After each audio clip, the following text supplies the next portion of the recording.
It's probably the best performing car I have, and honestly one of the more fun because it's like having a little tiny baby Capra. What's going on, guys? We are trapped inside today because we go check out the basement door here. Yeah, there's snow 3/4 the way up the door. So we're in the basement, and today we're going to be looking at crawlers again. But this one may be something you haven't seen before. This is a Injora SCX24 chassis that's kind of like a discount baby Capra. Hopefully we'll flash an image of it up on screen here. We've got the hot racing high clearance links and the RC 4-wheel drive Patagonia tires. And yeah, this chassis actually does pretty well for crawling. I say as I stuff my servo into the front. This buggy is set up for rear steer, so if I grab the channel 3 button, I can flex our rear axle a little bit there. But yeah, packaging this thing was pretty much a nightmare. I don't know if it's coming across well in the video, but that light bar is shockingly bright. You can actually drive this thing in the dark pretty well and light your way. It's almost too bright, so when it's pointed back at you, it's kind of hard to see what's going on. Crawling through there we go. Taking maybe a closer look, and we can hopefully see how it's sort of packaged here, where this thing is a honestly a nightmare to build. Maybe see better from here. I've got a battery off eBay. I'll try and link in the description if I remember. That's behind that side panel. That is tucked in there where it will never come out. Some upgraded motor. It's a little bit longer sticking out there, and I had to put some longer shocks on the rear so we didn't hit the motor with the link. But yeah, this this chassis is the definition of putting 5 pounds of shit in a 1 pound bag, because it building that was a bit of a nightmare. But once it's together, it's probably the best performing car I have, and honestly one of the more fun because it's like having a little tiny baby Capra. Doesn't quite flex as well because the servo seems to hit in the front, but it does pretty well for what it is.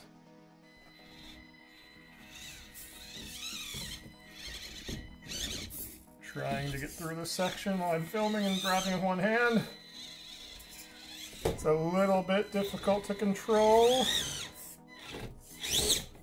There we go, we made it over. We'll come down. This is my little indoor crawling course I built. Still very much a work in progress. I'm not very artistic and haven't figured out how to make it look pretty yet. So it looks like crap, but it's fun to play around on in the meantime while it's while the weather outside doesn't cooperate. Some axle hop going on the stairs. Here we go. Try and come around here and take this bridge we've got going on here.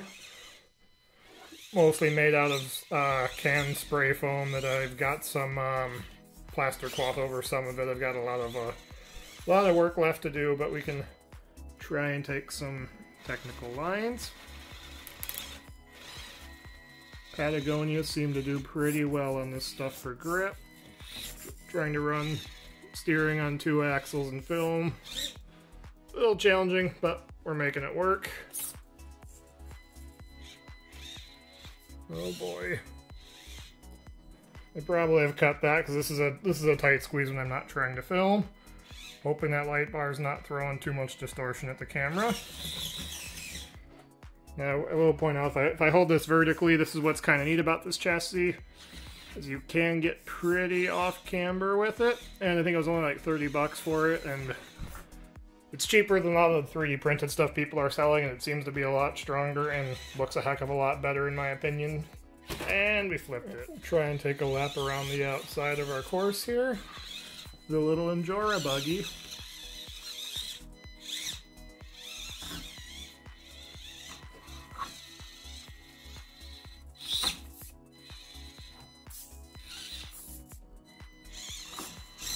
Come on. The only downside of these tires, they're good and kind of sticky, but they're a little small, so it gets hung up a little bit.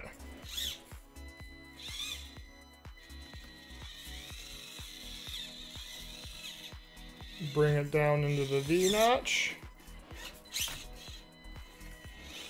This is usually a good way to check approach and departure angles on cars.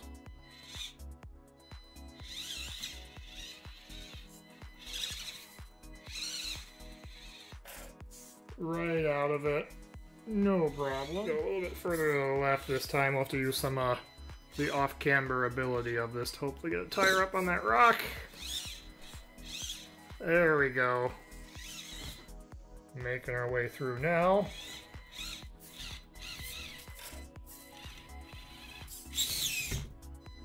Made it up. And there we go. Try and come up the staircase now, if we can do this section without flipping.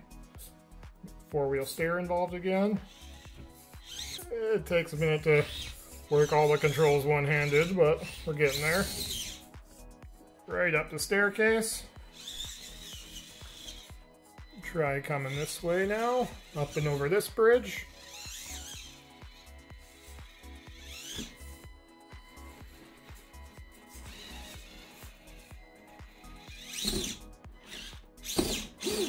This is where I typically get high center on vehicles with small tires. This one I can use four-wheel steer to kind of cheat my way over the obstacle. Throw four-wheel steer on again to try and make this corner happen.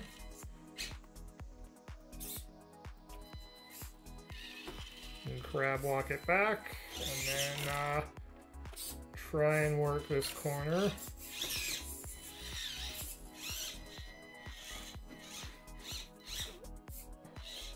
Four-wheel steer is very, very, very helpful on these things. Oh boy, picking the wheel up. Settle back down, hopefully. There we go.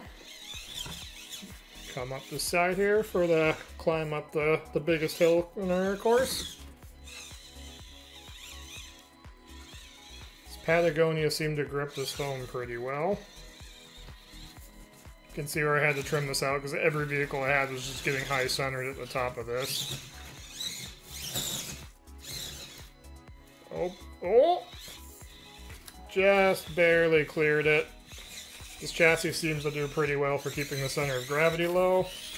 Try and climb the hill coming back this way. It's actually a very difficult obstacle because there's not a whole lot of grip on this foam with the painted stuff. I was having a hard time. I wanted to give it traction, but I was having a hard time figuring out how to do that. Kind of just got to bounce our way up, and we need to get over to this side so we can take the rocks down.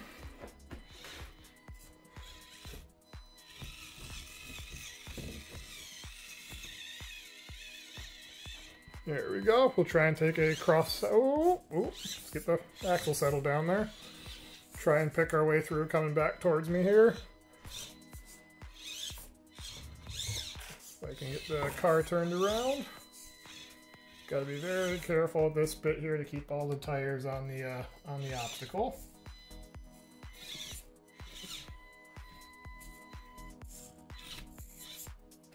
Work the four-wheel steer to our advantage here if I can.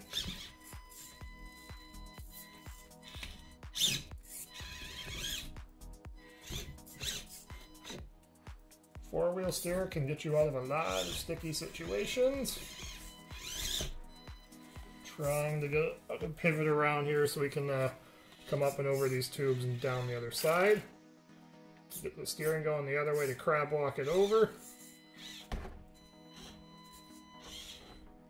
And that's why four-wheel steering is useful. It just lets you do so many things that would never have worked with two-wheel steer. And now we'll try and drag it on the roof until we're back on the wheels, because this is clearly the line I intended to take. No idea what you're talking about. That is... Ooh, ooh. And that's what happens when I don't pay attention. So, yeah, that's what I've got for today. Hopefully you guys enjoyed that little look at this Injora discount Capra 24th scale tube buggy thing.